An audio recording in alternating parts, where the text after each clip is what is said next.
Regeringen har nyligen mottagit en utredning för att underlätta för utbyggandet av vindkraft i Sverige.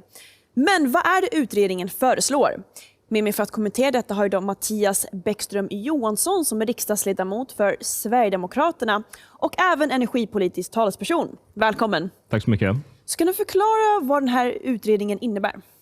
Ja, det här är ju ett beställningsjobb från Miljöpartiets Per Bolund där man vill underlätta för att kunna bygga vindkraft ut i kommunerna om man upplever att det går rätt så trögt, och där man tillsatt en partikollega att leda den här utredningen och som icke förvånande då har landat i slutsatsen att man vill dra undan en del av det kommunala veto och den ovillkorliga rätt att kunna säga nej till vindkraftsetablering som finns idag, att den ska tas bort. Ja.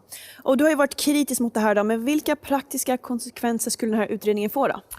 Det främsta problemet som vi ser, det är ju just att man flyttar makt från medborgarna och där det inte kommer vara de lokala politikerna i alla givna lägen som har möjlighet att säga nej. För människor som kanske då har köpt sig en fastighet ute på landsbygden för den natursköna miljö som finns där och som inte kunnat se att det finns någonting i detaljplan eller annat som skulle förändra det. Men där man hux flux då hamnar i en situation att man blir överkörd, där man lyssnar då, eller har inte möjligheten att ta in vad folk tycker lokalt kring det här.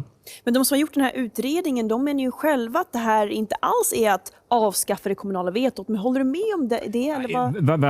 Verkligen inte. Alltså det är ju den delen i miljöbalken som man nu tar bort som ger den här ovillkorliga rätten för kommunpolitiker att kunna säga nej i varje givet tillfälle, och vilket är en förenkling också. För tidigare så krävdes det också en detaljplan, vilket inte krävs för vindkraften. Man ligger redan i en gräddfil idag, och nu vill man ta bort den här för att ge dem ytterligare en speciell gräddfil där man då ska kunna köra över kommunpolitiker, där ett nyvalt fullmäktige då till exempel motsätter sig en etablering men då inte ska ha rätt att kunna fatta beslut om det. Mm. Men finns det ett demokratiskt problem här enligt dig? Jag tycker det finns ett jättestort sådant, för att någonstans så är det ju det som rimligtvis makten borde utgå ifrån, folket.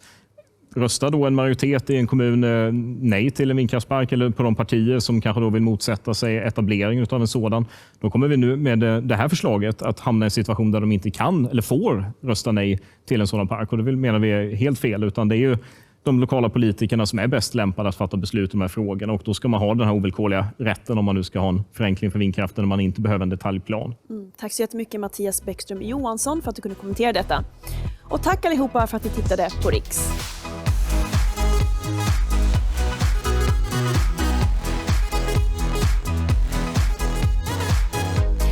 Hej allihopa och tack så jättemycket för att ni tittar på Riks. Glöm inte att prenumerera på våran kanal genom att trycka på knappen här nedanför.